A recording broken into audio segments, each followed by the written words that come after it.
তোমাদের সবাইকে দাদার ক্লাসরুমে স্বাগতম জানাই।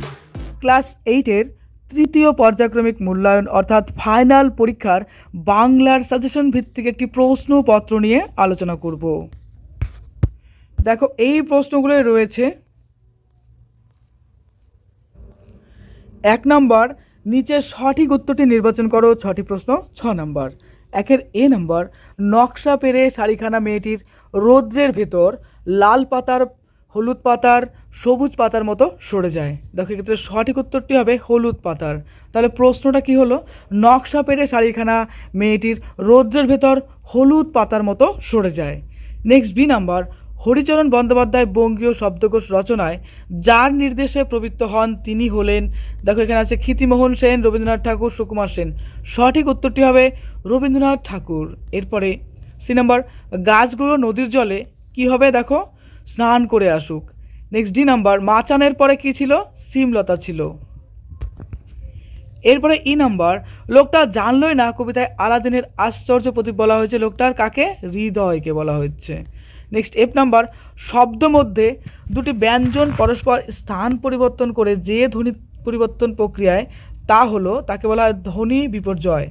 নেক্সট শূন্যস্থান পূরণ করো। দেখো প্রথম প্রশ্ন, কবি ল্যাংস্টন হিউজের প্রথম কাব্যগ্রন্থের নাম কি ছিল? উত্তর হবে দ্য ওয়েভি ব্লুজ। নেক্সট সপ্তদশ হলো ড্যাশ, উত্তর হবে দেখো দিগু। নেক্সট লক্ষ্মী এলেন ড্যাশ, কি হবে? রণপায়ে। নেক্সট আদাব শব্দের অর্থ ড্যাশ, আদাব শব্দের অর্থ হলো নমস্কার। নেক্সট সেই বই পড়তে থাকবো বাক্যটি হলো, এটা কোন বাক্য হবে? ঘটমান ভবিষ্যৎ। নেক্সট স্বাধীনতা কবিতায় স্বাধীনতা হলো একটি শক্তিশালী বীজ প্রবাহ। সত্য অথবা মিথ্যা নির্বাচন করো। 6টি প্রশ্ন। 6 নম্বর, প্রথম প্রশ্ন, সমাস কথার অর্থ হলো সংক্ষেপ, এটা সত্য হবে। বি নাম্বার, শুভা গল্পে দুটি গাভী আছে, একটির নাম পাঙ্গুলি, অপরটির নাম সর্বশ্রী, এটাও সত্য হবে। নেক্সট লেখকের মতে আমাদের জেলের কষ্ট দৈহিক ও মানসিক দুটোই, এটা একদম মিথ্যা, কারণ দৈহিক অপেক্ষা মানসিক কষ্টটাই বেশি ছিল, তাই না? দুটোই ছিল কিন্তু তার মধ্যে সবথেকে বেশি ছিল মানসিক। নেক্সট ঘুরে দাঁড়াও এর অর্থ প্রতিবাদ করো। দেখো ঘুরে দাঁড়াও এর কী হবে? ঘুরে দাঁড়াও এর অর্থ হলো প্রতিবাদ করো, এটা একদম সঠিক। অর্থাৎ তুমি ওকে বলা হচ্ছে ঘুরে দাঁড়াও, ঘুরে দাঁড়াও মানে হচ্ছে প্রতিবাদ করা, তার জন্য বলা হচ্ছে এটা সত্য। নেক্সট ই নাম্বার, এই যে মুক্তিপথের অগ্রদূতের চরণ বন্দনা, এখানে এটা কি হবে? সত্য হবে। সুভাষিনী নামটি শুভার ক্ষেত্রে ব্যর্থ, হ্যাঁ এটাও সত্য। নেক্সট এক কথায় উত্তর দাও 12টি প্রশ্ন। 12 নম্বর, এ নাম্বার, টিকিটের অ্যালবাম গল্পের লেখক কে? উত্তর হবে দেখো সুন্দর রামস্বামী। দুর্গা কী রোগে মারা গিয়েছিল? উত্তর হবে ম্যালেরিয়া রোগে বা ম্যালেরিয়া জ্বরে। নেক্সট শিকল পরা ছল বলতে কবি প্রকৃতপক্ষে কি বোঝাতে চেয়েছেন?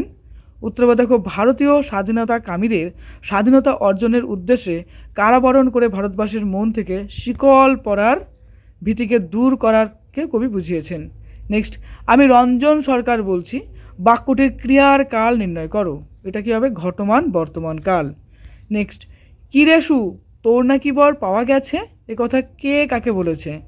উত্তর হবে এ কথা প্রতাপ সুভাকে বলেছে। নেক্সট কবি কাকে ঘুরে দাঁড়াতে বলেছেন? উত্তর হবে দেশের চিরবঞ্চিত অত্যাচারিত সাধারণ মানুষদের বলেছেন যে তোমরা ঘুরে দাঁড়াও। নেক্সট সুবৃহৎ কাজের সবচেয়ে বেশি কি প্রয়োজন? উত্তর হবে নিষ্ঠা এবং অভিবেশন। এরপরে অপু তার বাবাকে কোন বই বারবার করে কিনে আনতে বলেছিল? উত্তর হবে পদ্মপুরাণ। নেক্সট নির্দেশ অনুযায়ী বাক্য পরিবর্তন করো, এবার ঘুরে দাঁড়াও না সূচক বাক্য করতে হবে। উত্তর হবে দেখো এবার ঘুরে না দাঁড়ালে চলবে না। নেক্সট ব্যাস বাক্য সহ সমাসের নাম লেখো। বনান্তর, উত্তর হবে দেখো অন্য বন, যেটা নিত্য সমাসের মধ্যে পড়ছে। এরপরে অপু ও দুর্গার কি নিয়ে ঝগড়া হয়েছিল? উত্তর হবে দেখো দেশি কুমড়ো শুকনো খোলার নৌকা নিয়ে অপু ও দুর্গার মধ্যে ঝগড়া হয়েছিল।